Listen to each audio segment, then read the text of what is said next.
अपनी हत्या से कुछ ही पहले अमेरिकी राष्ट्रपति जॉन एफ कैनेडी ने कहा था कि अगर कोई अमेरिका के राष्ट्रपति को मारना चाहता है तो ये कोई बड़ी बात नहीं होगी, बशर्ते कि हत्यारा ये तय कर ले कि मुझे मारने के बदले वो अपना जीवन देने के लिए तैयार है। अगर ऐसा हो जाता है तो दुनिया की कोई भी ताकत मुझे बचा नहीं सकती। 21 मई 1991 को भारत की सरजमी पर ठीक ऐसा ही हुआ। उस समय कम घरों में ही टीवी पहुंच पाया था, रेडियो पर समाचार सुने जाते थे और एक खबर ने पूरे देश के लोगों को सदमे में ला दिया। वो खबर थी पूर्व प्रधानमंत्री की निर्मम हत्या। वही प्रधानमंत्री जिसे भारत में कंप्यूटर क्रांति का जनक कहा जाता है, वही नेता जिसका सपना दुनिया में भारत का कद ऊंचा करना था, लेकिन वक्त से पहले ही भारत ने उस युवा और स्मार्ट लीडर को खो दिया। ये कोई और नहीं बल्कि भारत के पूर्व प्रधानमंत्री राजीव गांधी थे। मां इंदिरा की हत्या के बाद राजनीति में आए राजीव का कार्यकाल आधुनिकीकरण और भारत के नवनिर्माण के सपनों से भरा था। वो पड़ोसी देशों के साथ रिश्ते बेहतर करना चाहते थे। श्रीलंका के सिविल वॉर में हो रही मौतों से वो चिंतित थे। वहां शांति स्थापित करना उनका सपना था, लेकिन इसी चुनौती ने राजीव का अंत कर दिया। पड़ोसी देश श्रीलंका के रेबल ग्रुप लिट्टे का नाम सामने आया और कई लोगों को जेल की सजा भुगतनी पड़ी। 21 मई को राजीव गांधी की पुण्यतिथि होती है और इस मौके पर राजीव की हत्या के सभी पहलुओं को गहराई से हम जानेंगे। इस पूरी पृष्ठभूमि को समझेंगे जिसने राजीव की हत्या को अंजाम तक पहुंचाया। आइए शुरू करते हैं।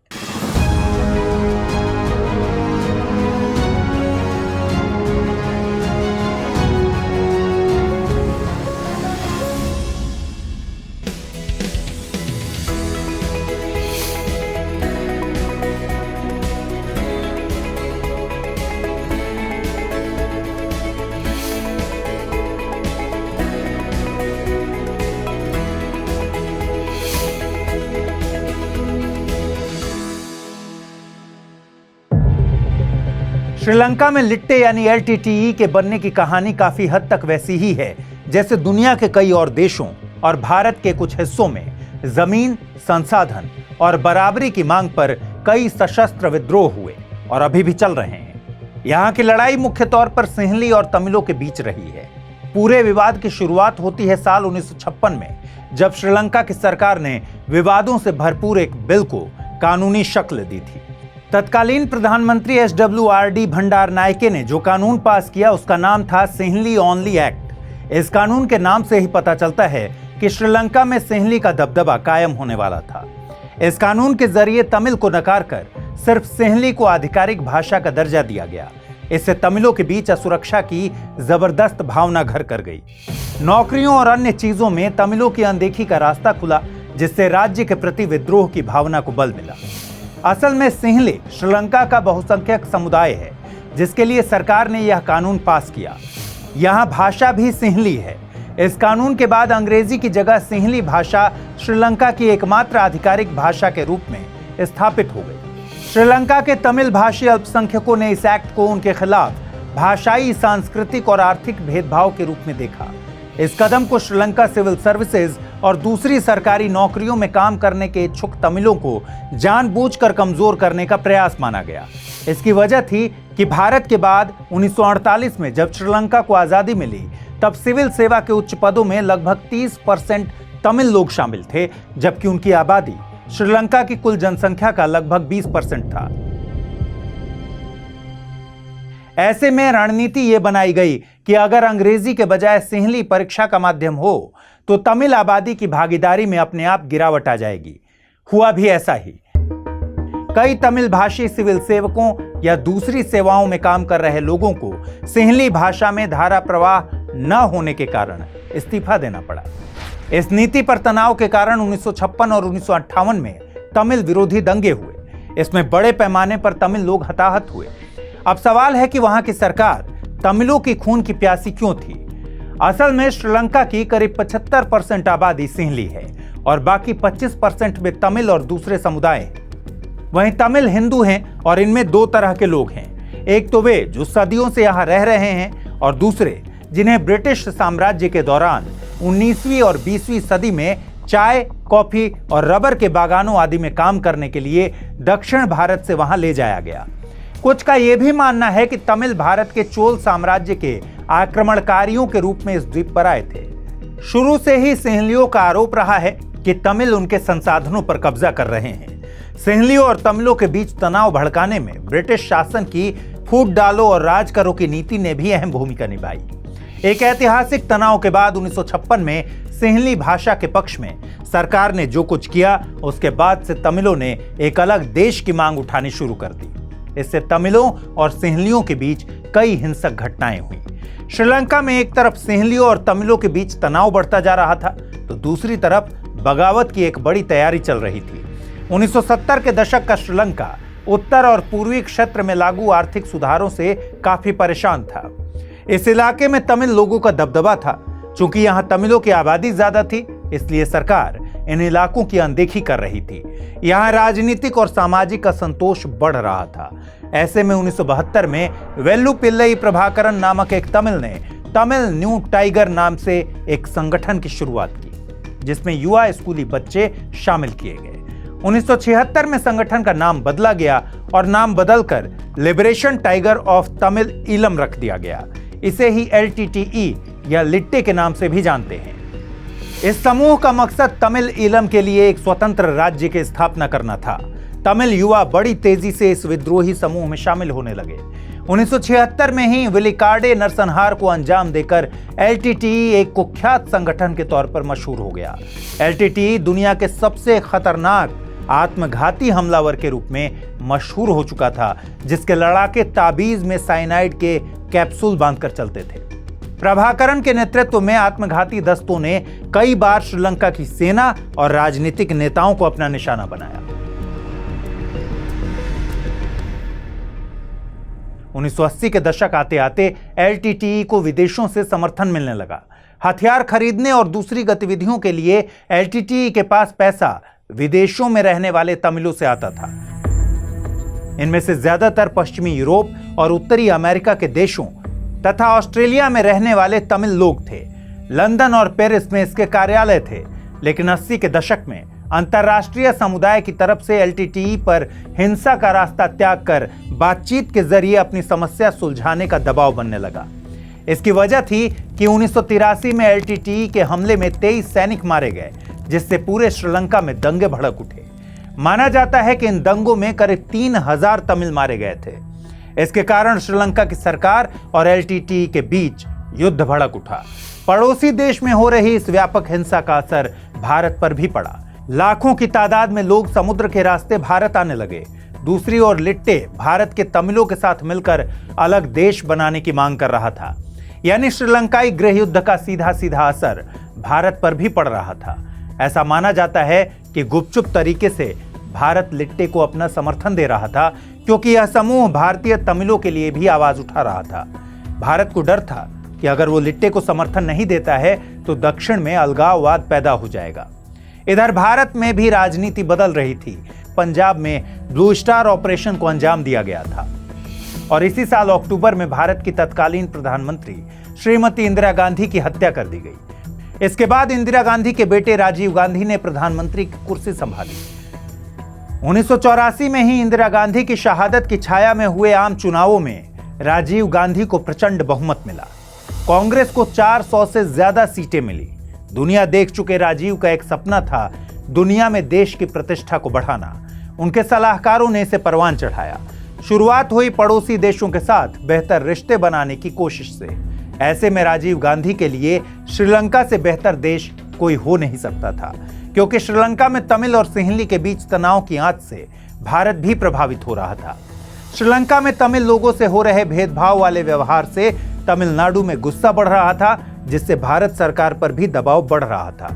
इतना ही नहीं, भारत श्रीलंका रिश्ते भी प्रभावित हो रहे थे। यह वही दौर था जब श्रीलंका में तमिल ईलम यानी तमिल राज्य की मांग जोर पकड़ रही थी। 1985 में श्रीलंका सरकार और लिट्टे के बीच शांति वार्ता की पहली कोशिश की गई, लेकिन वो नाकाम हो गई। फिर आया साल 1986। तब तक हालात और बदतर हो गए। तमिलों के गढ़ जाफना में श्रीलंकाई सेना ने हमला कर दिया। लिट्टे की वजह से श्रीलंका गृह युद्ध की आग में जलने लगा। इसके चलते जाफना की तमिल आबादी के पास खाने पीने तक के सामानों की कमी हो। पानी के जहाजों पर कपड़े, दवाएं, दूध, भोजन आदि लादकर श्रीलंका रवाना करने का राजीव गांधी ने आदेश दिया। जब भारतीय जहाज श्रीलंका के जल सीमा पर पहुंचे तो उन्हें वहां की नेवी ने रोक दिया। भारतीय जहाज अपनी जल सीमा पर 24 घंटे तक खड़े रहे। श्रीलंका ने अंदर नहीं आने दिया। वैश्विक छवि का सपना देख रहे प्रधानमंत्री राजीव गांधी और उनके सलाहकारों को श्रीलंका की यह हरकत नागवार लगी। नाराज राजीव गांधी ने इंडियन एयरफोर्स को श्रीलंका के तमिल इलाकों में हवाई रास्ते से सामान गिराने का निर्देश दिया। जिस समय यह आदेश दिया गया उसी वक्त श्रीलंका के हाई कमिश्नर को विदेश मंत्रालय ने तलब किया। रात का वक्त था। भारत ने हाई कमिश्नर को चेताया कि अगर विमानों को रोका गया तो श्रीलंका के खिलाफ सैन्य ताकत का भी इस्तेमाल किया जाएगा। हाई कमिश्नर को लगा कि जब तक वो दफ्तर पहुंचकर अपनी सरकार को सूचना देंगे तब तक शायद देर हो जाए। उन्होंने उसी वक्त विदेश मंत्रालय से विशेष फोन का अनुरोध किया। उन्होंने पूरे मामले से श्रीलंका की सरकार को अवगत कराया। बढ़ते गृह युद्ध के बाद तब के श्रीलंका के राष्ट्रपति जूलियस जयवर्धने पर दबाव बढ़ा। उन्होंने चतुराई दिखाई और भारत के सामने शांति समझौते का प्रस्ताव रखा। समझौते के तहत भारत को श्रीलंका में शांति सेना भेजनी थी ताकि लिट्टे समूह समर्पण कर दे, लेकिन राजीव गांधी बिना प्रभाकरण को भरोसे में लिए किसी समझौते के पक्ष में नहीं थे। साल 1987 में प्रभाकरण को चुपचाप बुलाया गया। श्रीलंका के जंगलों में घूमने वाले टाइगर को दिल्ली के शानदार होटल अशोका में ठहराया गया। राजीव गांधी ने प्रभाकरण पर इतना भरोसा किया कि जब रात के अंधेरे में उसे दिल्ली से श्रीलंका भेजा जा रहा था तब उन्होंने अपना बुलेट प्रूफ जैकेट उसके कंधे पर रख दिया। फिर भी राजीव को आशंका थी कि बिना भारत की दखल के न तो श्रीलंका सरकार और न ही लिट्टे गंभीरता से समझौता करेंगे। उन दिनों श्रीलंका में भारत के हाई कमिश्नर थे जयन दीक्षित साहब। अपनी किताब असाइनमेंट कोलंबो में दीक्षित साहब ने लिखा है, राजीव का मानना था कि जब तक भारत इस मामले में सीधी भागीदारी नहीं करेगा तब तक न तो श्रीलंका सरकार और न ही लिट्टे कोई ठोस समझौता करेंगे। आखिरकार 29 जुलाई 1987 का दिन आया। राजीव गांधी के सलाहकारों की नजर में भारत की विदेश नीति में क्रांतिकारी बदलाव आया। श्रीलंका, लिट्टे और भारत सरकार के बीच समझौता हुआ। समझौते में श्रीलंका ने लिट्टे के आर्मी चीतों को हथियार छोड़ने की मांग रखी और भारत ने मंजूर कर ली। दरअसल उस समय का माहौल ही कुछ ऐसा बना हुआ था। लिट्टे ने 3 ओर से श्रीलंका सरकार को घेर रखा था। वहीं अगर श्रीलंका टूटता तो तमिलनाडु में भी अलगाववाद को हवा मिलने का खतरा था। जाफना से जोड़ने और तमिलनाडु को जोड़ने की मांग उठ सकती थी। भारत की सरकार 80 के दशक में पंजाब में भी अलगाववाद झेल रही थी। अमृतसर के स्वर्ण मंदिर में अंजाम दिया गया ऑपरेशन ब्लू स्टार पंजाब में अलगाववाद का ही नतीजा था, जिसके बाद इंदिरा गांधी की हत्या कर दी गई। इसीलिए भारत सरकार के लिए श्रीलंका की स्थिति चिंता का सबब थी, जहां वो कोई गलती नहीं करना चाहती थी। ऐसा कहा जाता है कि श्रीलंकाई सरकार की बात मानकर भारत फंस गया, क्योंकि उस दौरान पाकिस्तानी खुफिया एजेंसी ISI भी श्रीलंका में सक्रिय थी। कहा जाता है कि उसका संपर्क लिट्टे से भी था। कांग्रेस नेता मणिशंकर अय्यर अपनी किताब the Rajiv I knew and why he was India's most misunderstood prime minister में लिखते हैं, तब के थल सेना के प्रमुख रहे के सुंदरजी ने शेखी बघारने में देर नहीं लगाई।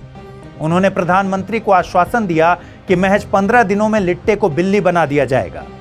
समझौते के तुरंत बाद भारत की ओर से सैनिक जाफना और उसके आसपास के इलाकों में भेज दिए गए। उन टुकड़ियों को नाम दिया गया भारतीय शांति सेना। श्रीलंका में शुरू के 3 हफ्तों तक सब ठीक रहा।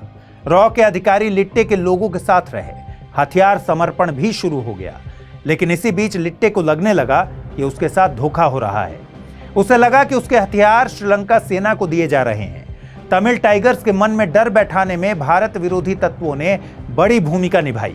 शांति सेना में कंपनी कमांडर की भूमिका निभा चुके जनरल VK सिंह अपनी किताब करेज एंड कन्विक्शन में लिखते हैं, उन्हें पता ही नहीं था कि शांति सेना की भूमिका क्या होगी। 4 महीनों तक भारतीय सेना के कमांडरों के पास उस क्षेत्र के अपडेटेड नक्शे तक नहीं थे। उन्हें तब 1930 के दशक के अंग्रेजों के बनाए नक्शे दिए गए थे। एक तरफ भारत के विपक्षी दल इस समझौते के खिलाफ थे, तो दूसरी ओर श्रीलंका के विपक्षी नेता प्रेमदासा भी इसका विरोध कर रहे थे। ऐसा माना जाता है कि उन्होंने लिट्टे तक को उकसाया था।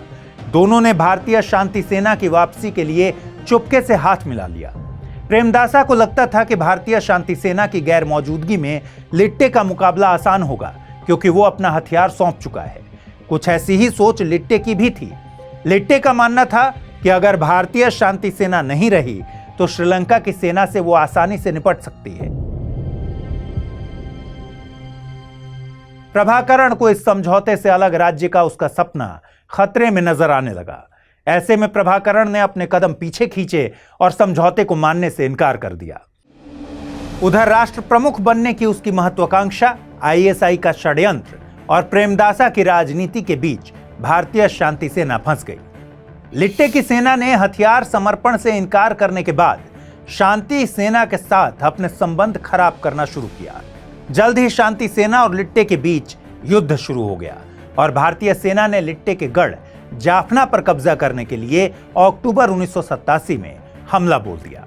इस कार्रवाई में भारत के करीब 8000 सैनिक वीर गति को प्राप्त हुए या घायल हुए। जाफना के जंगलों में भारतीय सेना की हार हुई। यह भारत के लिए बड़ा झटका था क्योंकि शांति सेना की तैनाती का मकसद अच्छा था। भारतीय खुफिया अधिकारी लिट्टे को समझाने में नाकाम रहे। वे मानते रहे कि 1977 में जिन लड़ाकों को उन्होंने ट्रेनिंग दी थी वे मान जाएंगे, लेकिन ऐसा कुछ नहीं हुआ। 1989 के चुनावों में यह बड़ा मुद्दा बना। भारत को वैश्विक राजनीति में स्थापित करने की नाकाम मंशा का असर राजीव गांधी के चुनाव पर भी पड़ा। इस चुनाव में कांग्रेस की करारी हार हुई और कांग्रेस सत्ता से बाहर हो गई। राजीव गांधी को प्रधानमंत्री की कुर्सी गंवानी पड़ी। उधर श्रीलंका और लिट्टे की अदावत अभी खत्म नहीं हुई थी। भारत ने भले ही श्रीलंका का चैप्टर बंद कर दिया हो, लेकिन लिट्टे प्रमुख प्रभाकरण कुछ भी नहीं भूला था। वो जख्मी शेर की तरह भारत से बदला लेने की फिराक में था। भारत की राजनीति पल पल बदल रही थी।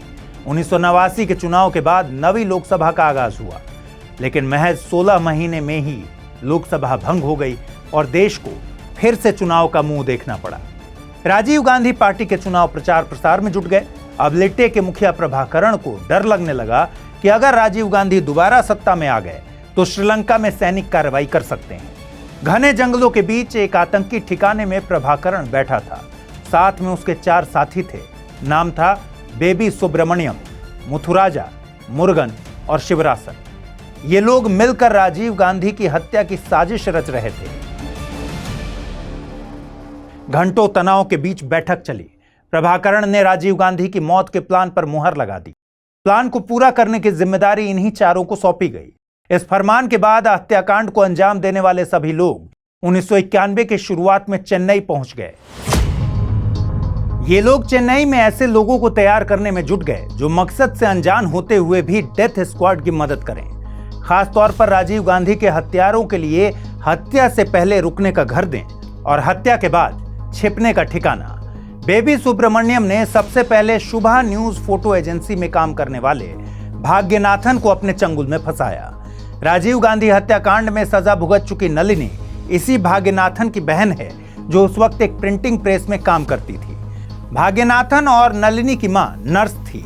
नर्स मां को इसी समय अस्पताल से मिला घर खाली करना था। मुश्किल हालात में घिरे भाग्यनाथन और नलिनी को लिट्टे ने पैसे और मदद के झांसे में फंसा लिया। दूसरी ओर इस साजिश में शामिल नासूर जुड़ने वाले हर शख्स के दिमाग में राजीव गांधी के खिलाफ नफरत भी पैदा कर रहे थे। उन्हें पता था कि भयंकर नफरत के बिना भीषण घिनौनी साजिश अंजाम तक नहीं पहुंचेगी। सारी तैयारी को मुकम्मल देख चेन्नई में नलिनी और शिवरासन ने मानव बम खोजा, पर वहां मिला नहीं। मानव बम के इंतजाम में शिवरासन फिर समुद्र के रास्ते जाफना वापस गया। वहां वो प्रभाकरण से भी मिला। उसने प्रभाकरण को बताया कि भारत में मानव बम नहीं मिल रहा।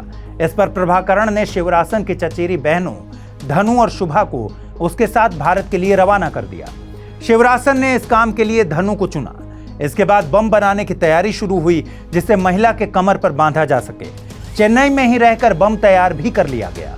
उन शातिरों ने बम से लैस एक ऐसी बेल्ट डिजाइन की जिसमें 6 RDX भरे ग्रेनेड जमाए जा सके। हर ग्रेनेड में 80 ग्राम C4 RDX भरा गया। हर ग्रेनेड में 2 मिलीलीटर के 2800 स्प्लिंटर थे। सारे ग्रेनेड को सिल्वर तार की मदद से पैरेलल जोड़ा गया। सर्किट को पूरा करने के लिए 2 स्विच लगाए गए। इनमें से एक स्विच बम को तैयार करने के लिए और दूसरा उसमें धमाका करने के लिए था, और पूरे बम को चार्ज देने के लिए 9 mm की बैटरी लगाई गई। ग्रेनेड में जमा किए गए स्प्लिंटर कम से कम विस्फोटक में 5000 मीटर प्रति सेकंड की रफ्तार से बाहर निकलते, यानी हर स्प्लिंटर एक गोली बन गया था। बम को इस तरह से डिजाइन किया गया था कि आरडीएक्स चाहे जितना कम हो, अगर धमाका हो तो टारगेट बच न सके, और वही हुआ भी।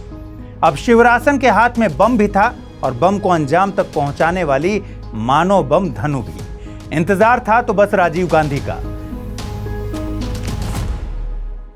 राजीव गांधी की रैली का इंतजार होने लगा। हत्या करने से पहले उन लोगों ने कई रैलियों में रेकी की। इन रैलियों में इन लोगों ने राजीव की जनता से खुलकर मिलने और लचर सुरक्षा की खामियों को भांपा।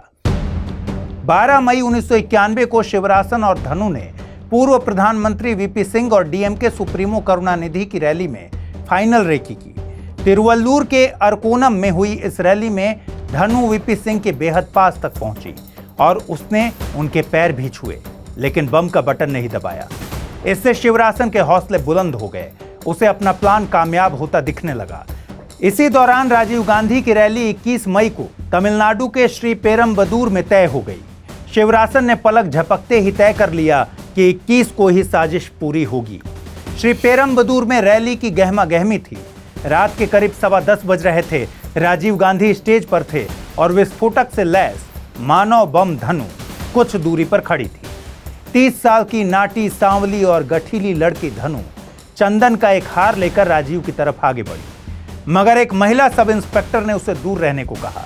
तभी राजीव गांधी ने उसे रोकते हुए कहा कि सबको पास आने का मौका मिलना चाहिए। उन्हें नहीं पता था कि वो जनता को नहीं, मौत को पास बुला रहे हैं। धनु ने माला पहनाई, पैर छूने के लिए नीचे झुकी और एक हाथ से ट्रिगर को दबा दिया। आसपास कानों को बहरा कर देने वाला धमाका हुआ और लिट्टे की साजिश पूरी हो गई।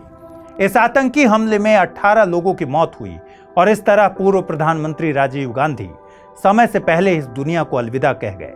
ऐसा माना जाता है कि राजीव की सुरक्षा में भयंकर चूक हुई, साथ ही कुछ उनकी भी गलतियां थी। राजीव गांधी भयंकर खतरों से घिरे थे, मगर किसी को खबर नहीं लगी। इसके अलावा आईबी और गृह मंत्रालय भी बराबर राजीव गांधी की सुरक्षा को लेकर अलर्ट जारी कर रहा था, पर उस दौरान राजीव की जान को दिल्ली पुलिस के 2 सब इंस्पेक्टर्स के भरोसे छोड़ दिया गया था।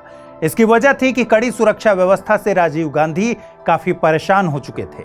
असल में 1984 में ऐतिहासिक जीत दर्ज करने वाले राजीव को 1989 में करारी शिकस्त ने सदमे में डाल दिया था।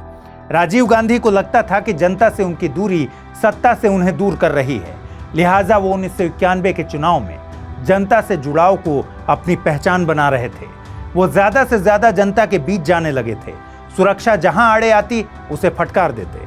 ऐसा दावा किया जाता है कि राजीव गांधी ने उत्तर प्रदेश के कुछ पुलिस अधिकारियों का तबादला इसलिए करवा दिया कि उनकी सुरक्षा कड़ाई से वो बेहद नाराज थे। राजीव गांधी से जब लोग ऐसे जोखिम उठाने से मना करते तो वो कहते, मैं जनता पर अविश्वास नहीं कर सकता, मैं कब तक सुरक्षा की चिंता करूंगा। मगर शायद राजीव गांधी ये भूल गए कि जनता के प्यार को पालने पोसने के लिए जिंदा होना पहली और आखिरी शर्त है। राजीव गांधी अपनी जिद पर अड़े रहे, सुरक्षा को नजरअंदाज करते रहे और दुश्मन भी अपनी जिद पर अड़ा रहा। राजीव की हत्या भारतीय राजनीति की एक बड़ी विडंबना को सामने लाती है। नेताओं से उम्मीद होती है कि वो जनता के बीच जाएं, उन्हें समझें, जानें, मगर राजीव गांधी का जनता से प्यार ही उनकी मौत की वजह बन गया। आज के एपिसोड में बस इतना ही। अगली बार किसी दूसरी घटना के साथ मुलाकात होगी। हमारे कार्यक्रम को लेकर आप अपना सुझाव या फिर फीडबैक जरूर शेयर करें। पढ़ाई करते रहें, अपना ख्याल रखें। नमस्कार।